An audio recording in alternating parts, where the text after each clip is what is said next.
Sorry about that. We're going to start with agenda approval. I know of 2 changes to the agenda tonight. Our students are not able to be here with us tonight. The ones presenting, these guys are here, which is great.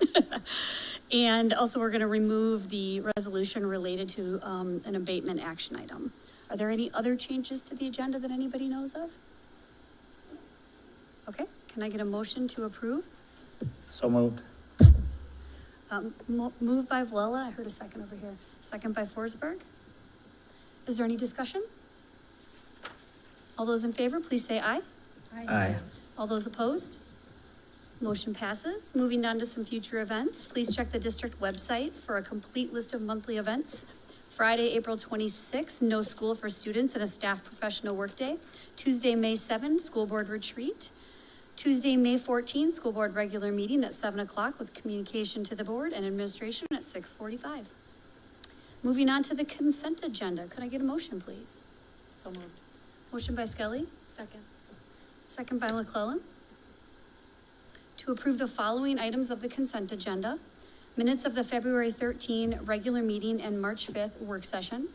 Bills paid for January and February 2024 in amounts totaling $18,169,478 and personnel items.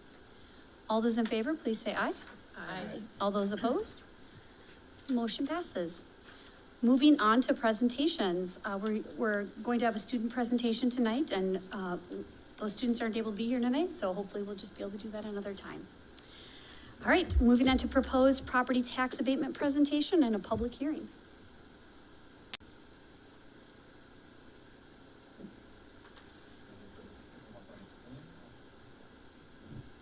All right, so a number of months ago,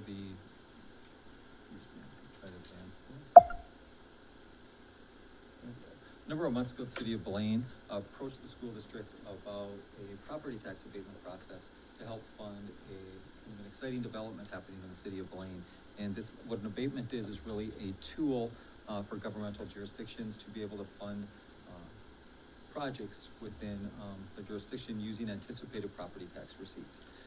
Property taxes for existing Spring Lake Park Schools taxpayers would not increase with this abatement due to the new development picking up the taxes to pay for the abatement. So it's really that increase in net tax capacity across with that development would spread those taxes, thus it would not increase the taxes for our district residents. The good news is our participation in this would position us to reduce property taxes in the future when that abatement is completed. So it's something the school board has had the opportunity to talk about a number of times. There is going to be a resolution that we'll need to take action on in the future. We're still working out some of those details with the city, so we won't be taking action on that this evening, but that's where we're at. So with the public hearing, you can ask if there's any questions. Right, and I also want to mention, as Jeff said, we have discussed this several times as a board, and we're not making any, taking any action tonight, but this is an opportunity for the public to speak if they'd like to about it. Is there anybody here to speak about this issue? All right, thank you. Thanks for the presentation. All right, moving on to discussion reports and information items. We'll start with the general obligation school building refunding bonds, series 2024A pre-sale report. Ms. Amy Schultz.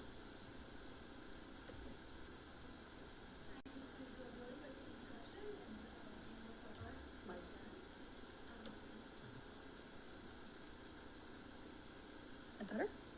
All right. So last fall, the school board approved for us to move forward in refunding our 2014 bonds. As we started to move forward in that process, the rates rose and made it no longer favorable to move forward, so we put a halt on that process. Rates are now favorable again. So while the action from September still stands, there's nothing the board needs to do tonight.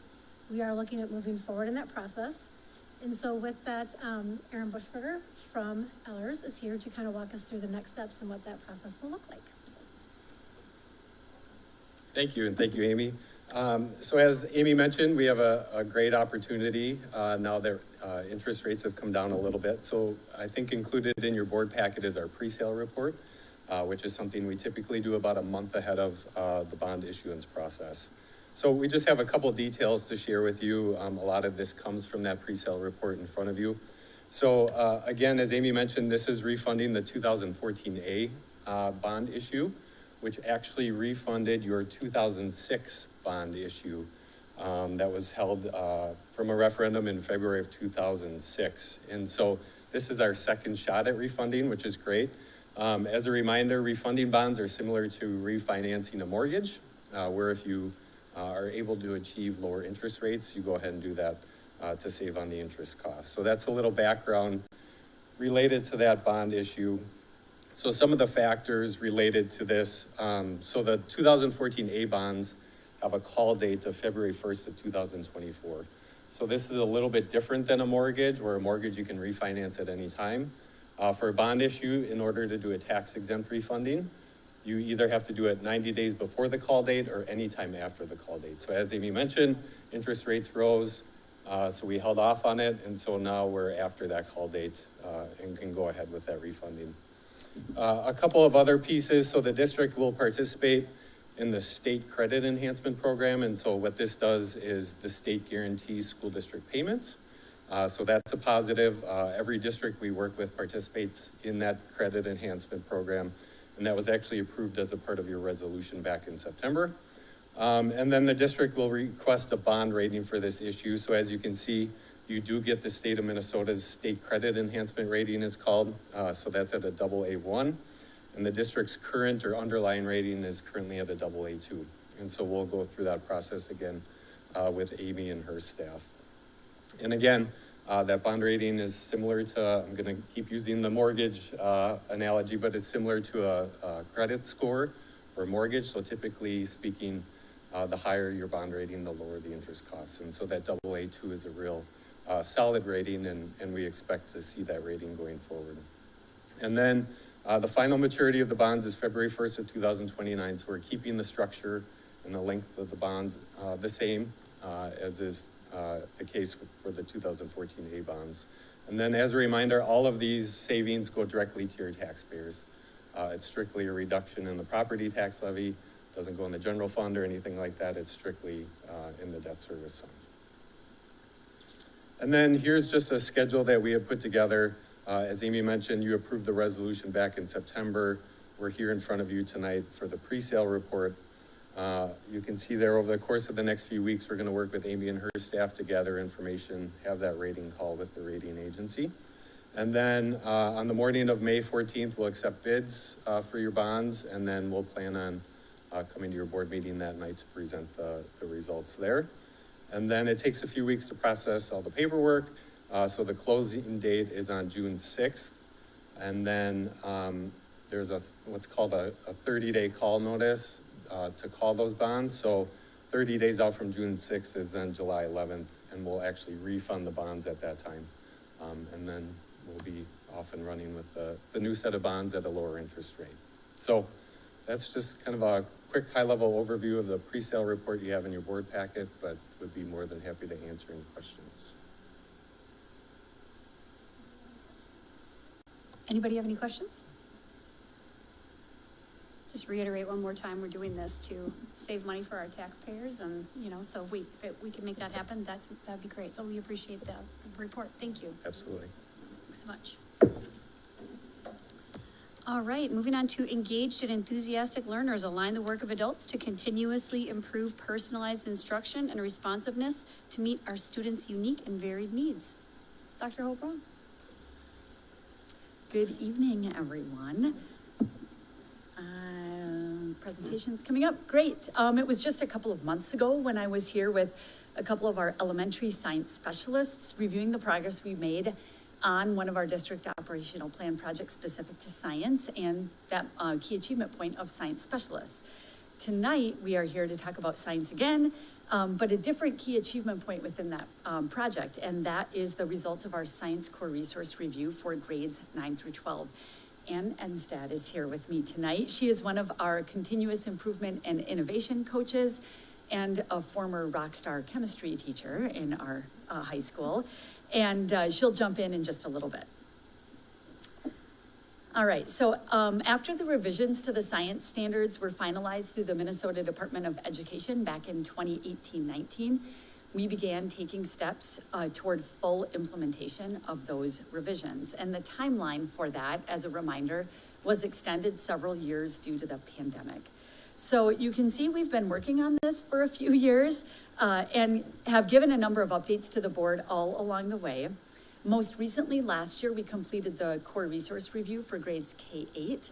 And this year, our primary focus was on our core resources at grades 9-12. When we do these presentations, I always think it's good just to give a brief review of our curriculum continuous improvement cycle, which is what this slide represents. You'll see in the middle of that is our human-centered design image.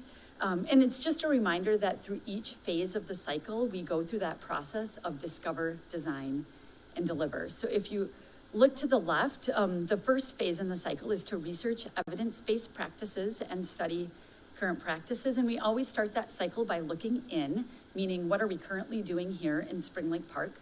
Looking out, meaning what's the latest research, in this case, the teaching of science. And then looking around, what are districts around us and exemplar districts around the nation doing in this content area? This year it was science. So all of the actions in that little box there represent literally hundreds and hundreds and hundreds of hours of work from teachers and our administrators and our learning and innovation team members since 2019. So after we do that review, then we move into that second phase of what you see there called develop intended curriculum. And that really consists of what it is we want our kids to know and be able to do. What type of balanced assessment will we use to know that our kids are able to do the things that we want them to? And then finally, the core resources that support learning and teaching. And as I mentioned before, last year, you can see in the box, we focused on the K-8 resources, and this year, 9-12. So once we get a recommendation from that team that's reviewing the resources, then we move into that phase of professional learning and implementation. So that's something we intentionally and purposefully design. We don't leave that up to chance. And we do that professional learning not only with the new resource, because there's some new navigation we need to learn for that, but also sometimes within content. And that's where we're at as we finish this year and go into next year. One of the shifts made through the standards was changing our 9th grade science course from physical science to earth and space science. And so that will be some content learning that we'll do with our teachers over the summer and into the year 2, as well as work on all of our unit designs and our curriculum maps that we put together, so we make sure we are getting kids the learning experiences that they need throughout the year to achieve all of those science competencies. When we think specifically around the work this year with that grade 9-12 core resource review, the design team was formed in the fall, and it included teachers within each of the 4 areas of science. So, you know, when we do our elementary, we say it's reading or it's math, but here at the secondary level, we have to really make sure we're looking at each of those content areas. So we had teachers who will be, we had one teacher that has their Earth and Space Science license from Westwood, from the middle school, that came up and helped our high school teachers with this. And then we had one teacher who's going to be teaching the new Earth and Space Science course next year. We also had teachers from biology, chemistry, and physics involved. I already mentioned Anne, who is here with me, was also a part of the team. And then Judy Cahoon, one of our learning and innovation coordinators and former principal, was the facilitator of that team. So next, we just want to walk you through the process that team took, and I'm going to trade places with Anne. Good evening. So you can see the steps for the resource review. The first was to gather and kind of scout what was happening around us. So kind of like what Hope was talking about, looking out, looking in. So there's oodles and oodles to pick from when you look at everything that's happening around us. So our first job was to try to narrow down the list of resources that we were going to dig further into. And 2 big things that we had to keep in mind as we did that was making sure that it was aligned to the K-12 science framework. So that's kind of where the innovative and personalized learning kind of comes to life through the pedagogy of teaching science. We want to think about how are our students experiencing modeling, phenomena that's kind of woven through the units that they're studying, opportunities for scientific discourse and argumentation. So those were kind of some key features we were looking for. Also, the alignment to science competencies. We want our students thinking and working in rigorous and authentic ways that mimics what real scientists are doing, because that's the world we live in. It's not just science, on a piece of paper. It's what scientists are doing. We want kids asking questions of why, like, why does this matter? Where is this evident in my life? Why does this affect me? Having opportunities for authentic assessment, and then also opportunities for interdisciplinary work.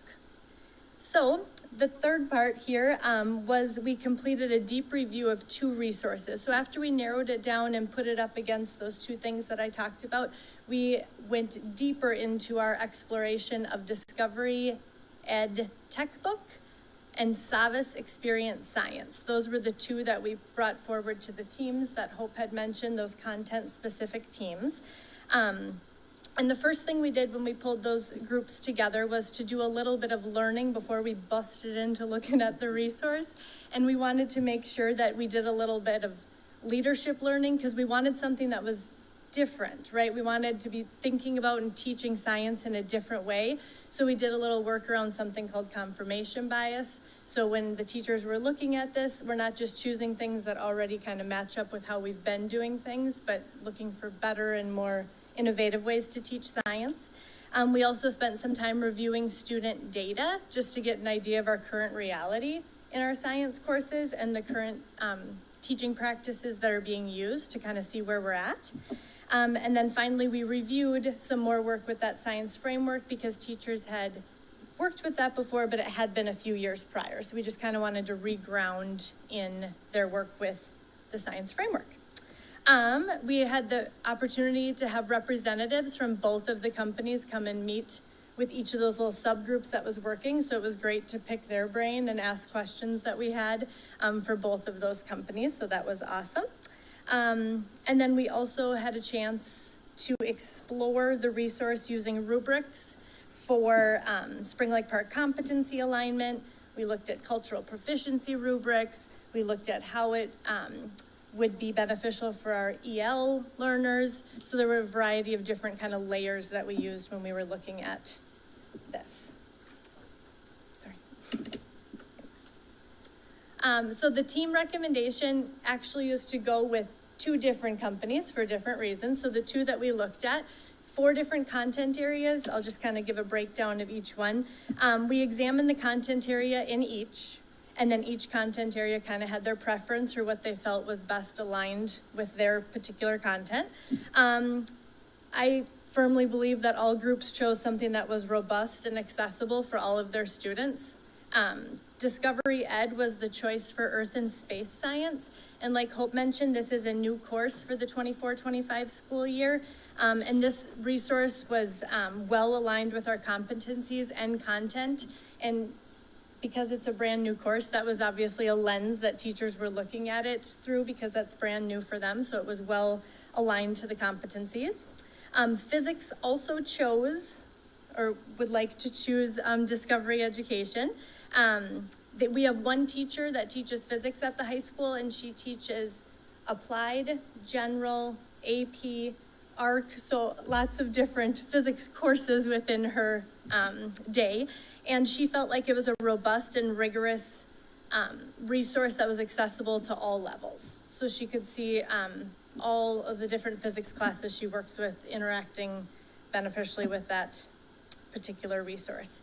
One comment, and she probably knows it better than I do because she's a physics person, but she noticed a lot more alignment with just the variables and equations and kind of the sciencey parts of it with physics that would prepare kids for when they go on to college physics perhaps. So she just noticed more alignment between that and her physics courses she had taken at the collegiate level. Then chemistry and biology, we're interested in the Savas resource for deeper learning experience with transfer and application of learning. There was a lot of connections and relevance. It kind of took science off the page and brought it to life. There were a lot of opportunities for authentic assessment, and then a continual storyline or phenomena that they felt was woven through the units for that particular resource. Yeah. Thank you. It's nice to have someone who's on the team walk everyone through that. So some of our next steps, so obviously we're presenting tonight at the board meeting, and sharing the team's recommendation with you. Following that, then we'll be working with the high school admin, to finalize staffing around that, and it's specific, like with that new course in place. We'll move forward with purchasing of resources. And then again, we are actually in the process of designing the professional learning, but then move into the facilitation of that professional learning for teachers. And finally, like I said, complete that curriculum mapping and the unit designs. So that is the process we have been through this year. Lots and lots of time and hours spent by people really digging into that, for which I have much appreciation for those with the expert science lens to do that. Any questions anyone has for either of us?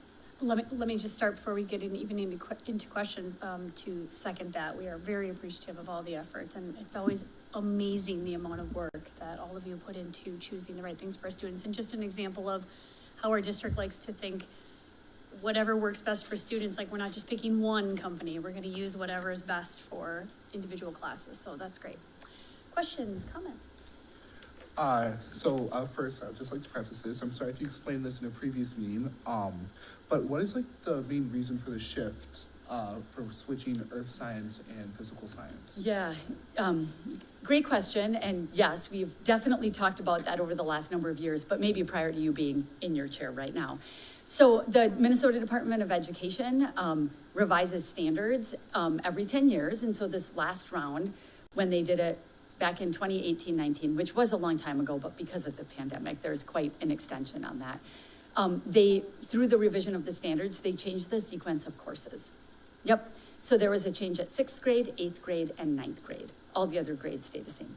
But great question, because somebody watching might wonder the same thing. Yeah. Requirement by the state, so. Yeah, Yeah. it's just good to know, because as Yeah, someone who's great taking question. those courses, I do remember how they all kind of wove into each other. Yeah. Also, I love Discovery Education. That was one of my favorite resources in good. the classroom. So great choice. That's Yay. what I'm gonna say. Yay, team. Yeah, but thank you for the information.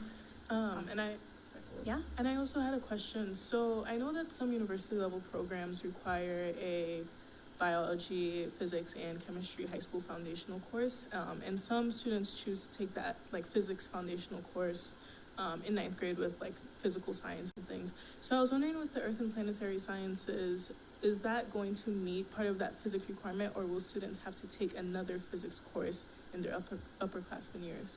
So I think the answer to that varies by university or college, to be quite honest. I think that when universities look at the scope of the courses that we do and the competencies around that, if they dig that deep, they might say, hey, this totally fits the bill, what we're looking for. And other times they'll want a particular title in the name of a course, and whether or not all the high schools in the US have that title might determine if they are looking for an additional course on top of that. So it's a really good example of how important it is that we're partnering with our counselors for personalized learning, so that as they're working with kids and looking at the colleges they're looking at going to, those are questions that can be asked all along the way. So when kids are developing that 4+ year map of what classes should I take and when to get to the outcomes beyond high school, that is a great example of the importance of that for sure. So I wish I could give a blanket answer, but I really do think it depends on whatever university or college people might be looking at. Awesome. Mhm. Anybody over here? Thank you guys so much for your time. We really appreciate all your work.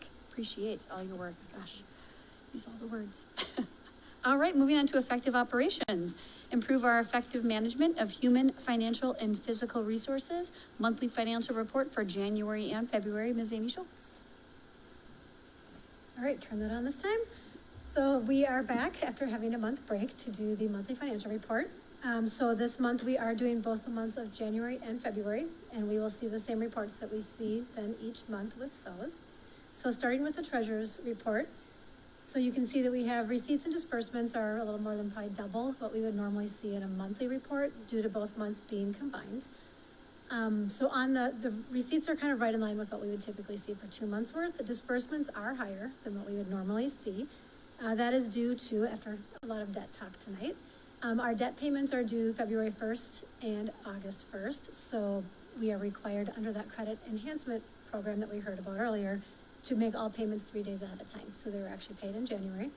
So we did have about $9.3 million of bond payments made at the end of January. So that's why you'll see the disbursements being quite a bit higher than what we would see in a month where we do not pay debt. So that is normal to see the cash balance decrease by about that $10 million in the month of January. And you'd see that again in July. So on our statement of revenues, showing our receipts for the month, receipts year to date, and our budget. And then with that, you will see where we sit compared to budget for this year and the previous 2 years. So with that, really the last couple years, we were ahead of where our budget was, mainly due to COVID. A lot of resources were kind of flowing in, and so we were ahead of where we had budgeted. We were taking a slightly more conservative stance on the budget side of it, on revenue, just knowing that we wanted to make sure we had all the expenses there before we started submitting the revenue. That's something you have to do with federal grants. You have to make sure you're requesting funds specifically for what you've been spending, and then other ones, they just pushed money and said, here, let us know how it was spent, and we had to follow those rules. On the expense side, you don't see as much of that variation due to the COVID grants because we had budgeted for most of those positions throughout the budget process before the year started, as most of them related to people and positions that were used. And so we don't kind of have that variation year to year in the same way. If you jump down to the debt service though, you can see that month to date, and if you add the combined debt service and OPEB debt service, you get about 9.3 million. So that's that amount why we saw that on the disbursement side for the month as well. So that's what we have for the months of January and February, if there are any questions. Any questions? Thank All you. right, thanks. Thank you for being here. All right, moving on to the superintendent's report. All right. All kinds of things happening around the district. Mike. Okay, there are all kinds of things happening across the district, and just want to highlight a few of those for you. It's kind of fun to see all the cool things happening. So first, and many of you were able to attend this, and our Panthers for a Purpose party, and we had the whole week of giving. And I'm happy to report that we raised over $148,000 that week. So a huge thank you to all the members of the Panther Foundation board who put so much work into making this happen. So it's great to see. If you look in the upper right, I'll just leave it up there for a second so you can read it. That's kind of over the 20 years of the Panther Foundation, an example of the giving that they've provided to the school district, the community. So, it's pretty amazing to see what they've done.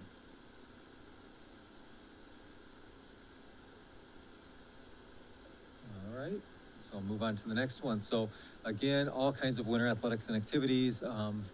The season's wrapped up, but you can just see a picture of kind of a lot of the things that were happening. We'll have Will Wackman again come and share some of the highlights with you at a upcoming board meeting.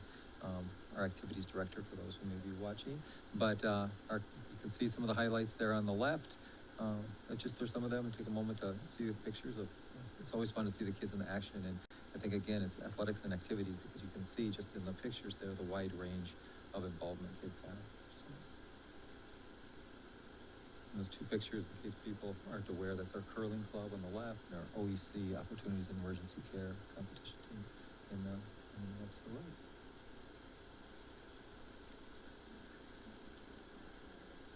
Yeah, I know, no snow this year. She had a very successful season though. This was just a fun picture to just show, it happens in every classroom across the district. Every morning the kids kick off with a morning meeting, K-6 with their teacher. It's a chance to really build community. They learn some of those career and life competencies that we have. So we often talk about our academic competencies. We also have our career and life competencies that are purposely taught during this time. Kids do things as simple as practice greetings, shaking hands, greeting one another, reinforcing our learner-centered environment, expectations, and things like that. So Erica and team have got some kind of fun pictures of kids during that morning meeting. Thought we'd highlight that. Our robotics team is the Panthanators. So they're going to be going to their competition soon, next week. They've engineered a functioning arm and programmed it to shoot a disc through a hoop in preparation for competition. I think I heard this morning that this is, they were hard at work, but it sounds like it was completed now. And they're getting it ready to go, so pretty cool. And then it's Read Across America Month, so all kinds of celebrations at each of our schools. This is just a fun one where students dressed up as their favorite book characters, and obviously those are not our students in that picture. That's our staff up at North Point, also dressed up as some of their favorite characters. So fun to see. Then I left you all a message after I was able to attend this. It was a really cool event, and this was the math ball, which is just one part of the state tournament that happened at our high school that we hosted. But our Spring Lake Park mathletes, they finished with their third best state meet result ever as a team. So in their 40-plus year history as a team. So they did really, really well. And the gentleman, the third from the right there, is Sam, I think is his first name, Kretschmer. Kretschmer, one, yep, third from the left in the red or orange shirt there. He was one who they took a test in the morning, all the hundreds and hundreds of kids that were there, and the top 10 scoring students on the initial test got to participate in this math bowl. And I watched this, and you can see in the top there where it says 90 seconds, they would get these unreal math problems, and the first one started at, I think it was 30 seconds, and they had 30 seconds to solve it, and then it went up and up. The longest one I think they had was a little over a minute to solve. It was pretty amazing to watch these kids. I think mathletes really captured it well, so it was a fun day. I did not. So I did sit next to Mike Hilst, one of our teachers. I was standing next to him, talking to him, and he would give me the answer on a number of them. So he would have done very well on it. So you can see here 4 of our Westwood students auditioned for and were selected to sing in the Minnesota State Honor Choir. So that's great. And then also it was kind of fun over spring break. Some of our band and choir students spent that time in Central Europe visiting Germany, Austria, and the Czech Republic. So pretty amazing opportunity for those kids. And then our career fair, once again, a great success. I'm not going to start to name all the staff who are part of making this happen over at the high school, but over the years, this is just growing and growing. We have all kinds of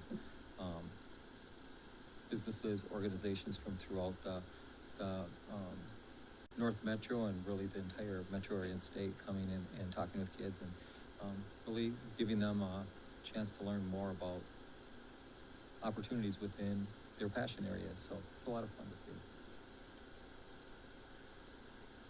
And then you may remember this fall we had a group of people from as far away as Germany come and spend the day visiting Centerview, seeing both the facility and the learning that was happening. We had another group of architects and educators visit just 2 weeks ago, I think it was, or last week. So it's fun to be able to host them again. And then Beauty and the Beast tickets, the musical this spring are on sale. You can see all the dates from the 19th through the 28th of April. A lot of time to come and see some very talented young people perform. And then our next Live on 65 tickets are on sale. It's Monday, May 13th. So another cool opportunity for people to get into our facilities and see some kind of outside talent come in and perform. And that is it. I guess 2 other things that aren't on the report that I just wanted to update you on is in Blaine, so Westwood, and then also North Point, Centerview, the other schools, they will have our SRO will be back in the schools there beginning next Monday. And we've been talking with the Spring Lake Park, and we'd anticipate the first week of May that we'll have the SRO back there. The state did approve legislation just a couple of weeks ago to kind of address some of the concerns that law enforcement across the state had that had resulted in some of them not being in their schools. But we will have that officer back in primarily at Westwood, and I think it's going to be improved services. They really worked up with us to be able to have that liaison officer there from when they start in the morning to be able to really be present each and every day where we can staff them to really be engaging with kids, and then also be through that fun traffic at the end of the day to help with that and be present there. So, and we'll be excited to have Aaron and Mick back at the high school here soon as well. So. That's great. Anybody have any questions? Okay, let's move on to action items then. We will start with Staff Appreciation Week, May 6th through 10th. Is there a motion? Motion by Forsberg? Second. Second by Schmidt. To adopt the following resolution, whereas the education of youth is essential to the future of our community, state, country, and world, and whereas educators fill many roles as listeners, explorers, role models, motivators, and mentors, And whereas the outstanding staff at Spring Lake Park Schools demonstrate their commitment daily and use their diverse talents to personalize learning and help each student develop and achieve their dreams in preparation for life beyond high school. And whereas educators continuously adapt to numerous external challenges while caring for each student and creating meaningful learning opportunities as they also manage the realities of their own lives. And whereas educators continue to influence us long after our school days are only memories. So therefore be it resolved, the School Board of Spring Lake Park Schools extends its thanks and appreciation to all staff for making this a world-class learning community of choice, and hereby declares May 6 through 10, 2024 as Staff Appreciation Week in Spring Lake Park Schools. Any questions or comments? Other than to say, yes, we are incredibly grateful. We look forward to getting into the schools and seeing the staff, hopefully in the coming weeks. Sorry, the lights went out, forgive us. Clerk, Trained well. Clerk, could you please call the roll? Yes. Yes. Yes. Yes. Yes. Ms. Henry. Yes, The resolution is adopted on a 6-0 vote. thank you very much. Moving on to designation of school board meetings for the 2024-2025 school year. Is there a motion? So moved. Ooh, motion by McClellan, second by Schmidt. To designate the second Tuesday of the month for the regular school board meeting, 7 p.m. with communication to the board and administration starting at 6:45, and the fourth Tuesday of the month for school board work sessions, 6 p.m. for the 2024-2025 school year, unless otherwise noted, at the District Service Center. And there's a list of meeting dates here I won't read. Any discussion? Okay. All those in favor, please say aye. Aye. All those opposed? Motion passes. Thank you to everybody for getting those together. All right, moving on to adopt proposed policy modifications. Before we go into this, I just want to mention, especially for some of those who are newer, that there's a policy 208 that specifically states, so typically when we do change our policies, we do a first reading. We're going to do some of those tonight. And then if we want to discuss them more, we can discuss them at the upcoming work session. And then we do a second reading where we approve them. That's typically our process. This policy 208 is one where the policies listed here in this particular motion are ones that are either very small changes that don't change the effect of the policy, or they're required by law. So we don't really have any choice about passing them. So that's what a policy 208 situation is, and that's why these we will pass sort of all at once without an initial and second reading, because they fall into that category. And these are all online. So. All right, can I get a motion, please? Motion by Forsberg? Second. Second by Schmidt. To approve the adoption of the following policies with proposed modifications, and then there's that explanation there of that policy 208, as I mentioned. Any discussion on that? Okay, all those in favor, please say aye. Aye. All those opposed? Motion passes. All right, we're gonna move on to first reading to initiate review of policy for two of these policies. Again, if people should review them. We will finalize the approval at a later meeting, but in the meantime, in a work session, we can discuss them more if people would like that. Is there a motion, please? So moved. Motion by Skelly. Second. Second by McClellan. Sorry, my pencil's not working. To initiate the first reading of policy for review of policies 506 and 806. Any discussion? All those in favor, please say aye. Aye. All those opposed? Motion passes. And moving on to acknowledgement of gifts. Can I get a motion, please? Motion by Forsberg. Second. Second by McClellan.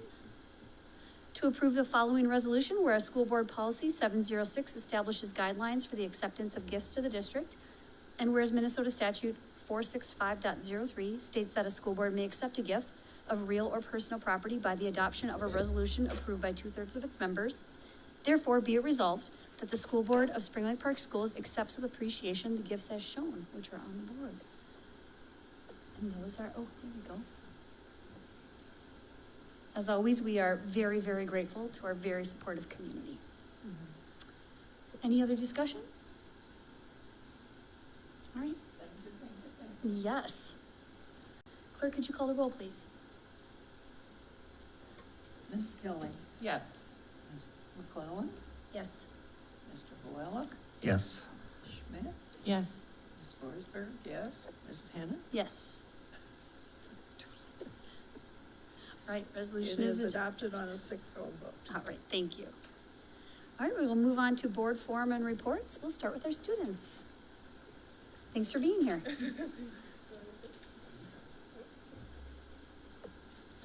You requested I did the athletics. Okay. So spring sports are now in full swing. And then boys volleyball is officially a spring sport, which is really, really exciting for a lot of our volleyball players. Pickleball club has become the newest club here at SLP. And what? Yes, we discussed the pickleball craze earlier today. Water polo is back with practice every Tuesday morning, really early mornings. Baseball home opener tonight. Girls golf just had their first meet. Brock Remy and Andrew King have been awarded the Academic All-State Award, and it truly shows how involved our athletes are inside and outside the classroom, how they're using their athletics to really foster learning inside the classroom, which is really exciting. And then our final signing day, National Signing Day, will be May 1st, and this is for all divisions, so 3 and up. That's it for athletics. And in terms of activities, first thing we would like to shout out is to the Comer family for their donation to help fund a leadership training that they had for multiple clubs that went on a few weeks ago. I was there. It was a great session. Really fun. Really involved with the students, and I will say everyone enjoyed it. And then on from that, of course, Dr. Ronenberg mentioned the musical, which will be going on next week. And then the National Honor Society has already sent out their applications. They'll be having their induction next month for the next honorees. Panther Mentors is accepting new members as their application closes tomorrow. And of course, the robotics team is going to be at their tournament, as previously mentioned.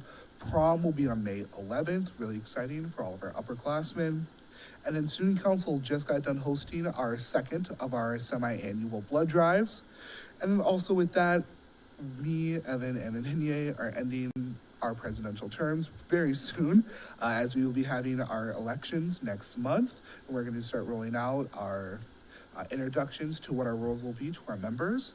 And then just also, not really an activity, but in the classroom, Jared Klopp, who teaches environmental science, which is a dual enrollment course with Bethel University, he recently just organized and hosted a field trip for not just environmental science students, but also other students, specifically biology students that they would like to attend.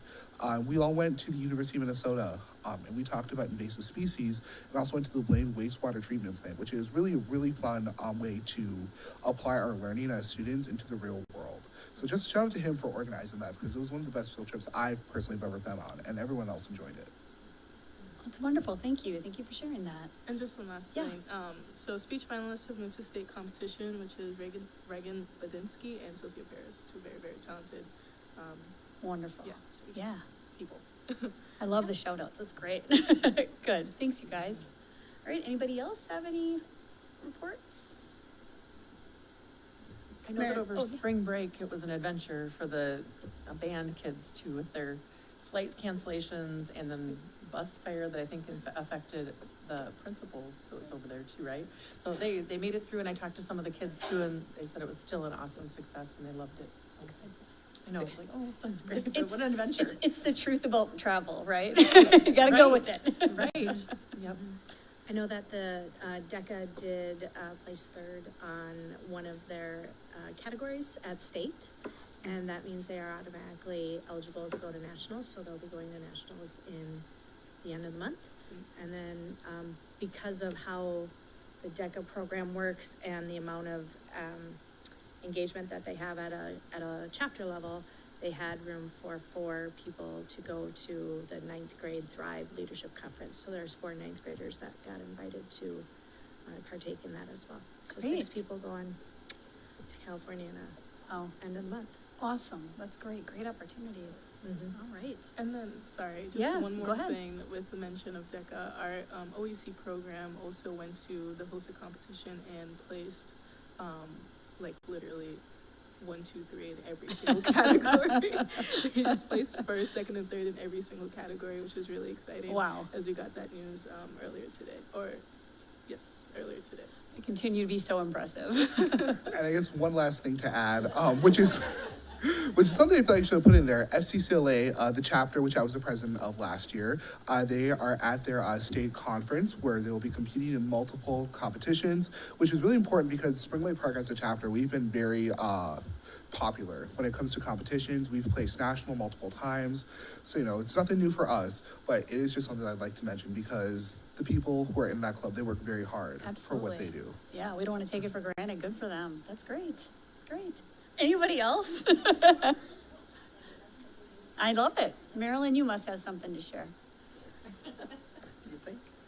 12 years of experience tells me yes. AMSD met and had 2 legislators there. I believe Amy was also there. MSBA does their Friday morning presentation. I would encourage all of you to tune into that. I'm not sure where the legislature is going. No. And just a reminder, like I couldn't, not everybody's free Friday at 9. You can watch it later if Yes. you want. Yes. I was at a Park Terrace PTA meeting. They are planning their carnival and some things for the Staff Appreciation Week.